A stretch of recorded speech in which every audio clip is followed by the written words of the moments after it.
Hey, I want to thank you for joining us here on Polk Place. I'm Brian Lacey, and I want to introduce you to Iron Man. Iron Man has had a tough go of it so far. He's missing one paw, and when he came in, he was pretty much burned up. He had a hole in his chest. But he is making great strides, and pretty soon he will be ready for adoption. And you know the drill. This is where my lovely assistant, Randa Richter, would give you the whole spiel on stop by the office or go online at SPCAFlorida.org and look at Iron Man or any of the rest of the animals up for adoption. But Randa's not in this morning, and we've got a rookie to the show. His name is Jeremy Hillengas. He's with Florida SARC. He's a manager. How you doing? Doing well. Thanks for having me. Yeah, so you get to work with our SPCA folks occasionally. Do you get close to the animals like this? Not necessarily, but I do sometimes. I work very, very closely with them actually because I am one of their programs. I'm part of the disaster response program within the SPCA Florida family. So let's talk a little bit about SARC. Yeah. What exactly is it, and how does it work with SPCA Florida? So Florida SARC is the Florida State Animal Response Coalition. It is part of the nonprofit of SPCA Florida, but started independently in partnership with the Florida State Agriculture Response Team. It started in 2011, and SPCA Florida took it over in September of 2022, I do believe. What we do is we have a couple different things that we do for the community, which is train the community and then respond to communities in need to help them with temporary emergency sheltering, as well as it could be helping with the point of distribution or helping with our responders deploying out and helping with cruelty and hoarding cases as well.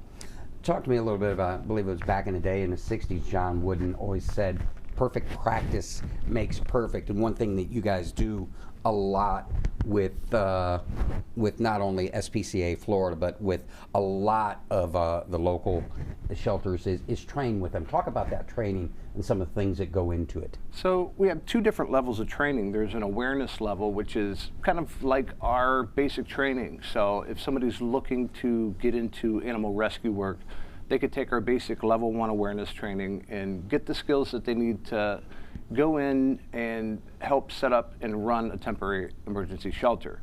The level 2 is our operations course, which is more involved. It gives more detailed in position-specific jobs within a shelter system and on responses. So our team leads are qualified through operations as well as having experience in the field or working for a municipality or a rescue.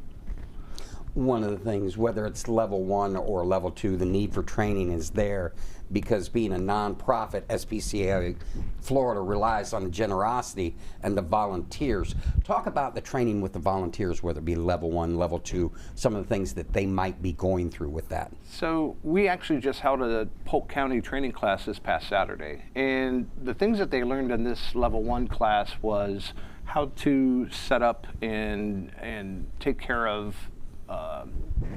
carriers, airline carriers or metal crates, cages, proper sanitation to cut down on virus or bacterial transmissions from animal to animal or animal to human. They also learned incident command systems, which is how we work fluidly in with the government. Exactly. We do a lot of our responses for the state of Florida in partnership with the Florida State Agriculture Response Team. So we have to fit into the government's command structure fluidly, so they have to have a good understanding of ICS as well. Yeah, that whole incident command system, and of course EOCs, depending upon where I think you guys, what, 17? You guys number? ESF 17. ESF 17, yes. That's what I thought you fell under. I may have been at an EOC a time or 20, and I have learned them all. You know, one of the things that you talked about, the classes, well, within those classes comes volunteer opportunities.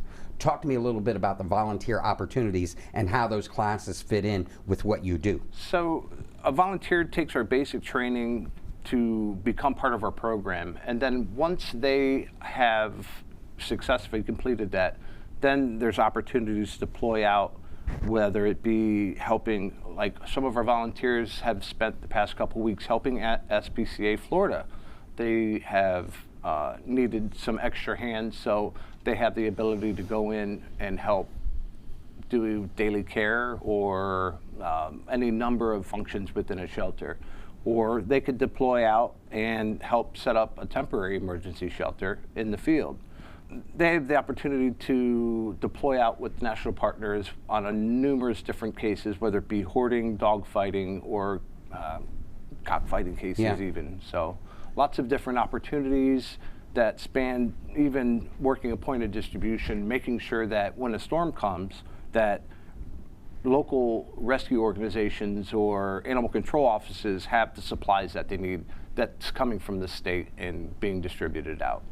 Jeremy, one of the things that we talk about, because 'tis the season, I don't mean Santa, hurricane, emergency responses. Talk to me a little bit about some of the things that go with that. And being a veteran in 2004, I was absolutely amazed that where we put on our livestock things, programs and everything. Yeah. In the hurricanes of 2004, after 3 came through, the amount of animals, and when I say animals, I don't mean just dogs and cats. There was livestock out there. Talk about some of the things that you go through in an emergency response. So for us, we deal mostly with the small animal aspect of it. The agricultural response team, they handled the large horses and cows and cattle and things like that. When we would deploy out for a hurricane, we would deploy to a county shelter for an emergency evacuation. We could help them set up a co-located shelter where our responders are there set up. We set up the pens, crates, carriers.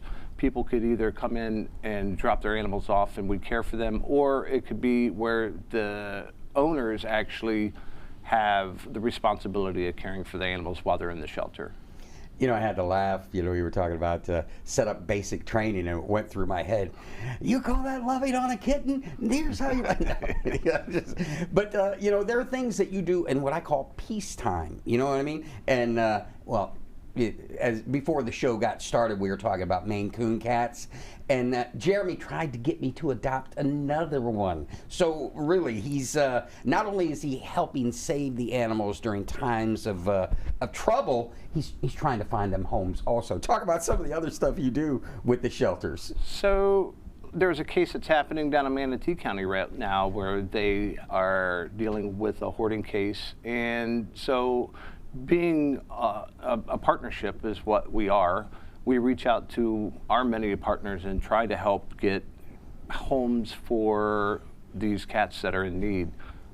So we work through a list, contacting our contacts, whether they be at other rescues, community, or animal control offices, and try to get help when others are kind of stressed out, overwhelmed, when their resources are depleted, so that we can kind of step in that aspect. So it's not always boots on the ground, but there's a lot of phone work. A lot of what I do is actually meetings and phone. Yeah.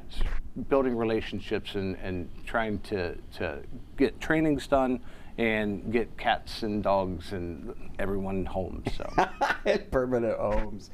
I'd like you to touch, because you've been a veteran of this, hurricanes and such. Inspire the folks at home to, we've got a go bag, and we've got things that we've got to do and things that we should do around the house and in the event of a hurricane, things that we have to do. But sometimes, unfortunately, in Polk County, there have been a couple incidents where folks just left their pets behind. Kind of give some tips, some hurricane prep tips for animals, if you could, please. So most important thing is to have a plan. You've got to first know where you're going to go, whether that be a temporary emergency shelter that the county is setting up or a pet-friendly hotel, possibly outside of our area. But have a plan, know where you're going, and have a backup plan. You also need to make sure that you have an animal preparedness bag, which will include all the necessities. If you have a cat, kitty litter, cat food, toys. If it's a dog, dog food, leashes and collars. You also need to have all their medical records as well as their a photo, veterinarian records, and make sure that your animals are microchipped now, so that if you get separated, coming back together is that much more easier. I'm going to give you the last 30 seconds.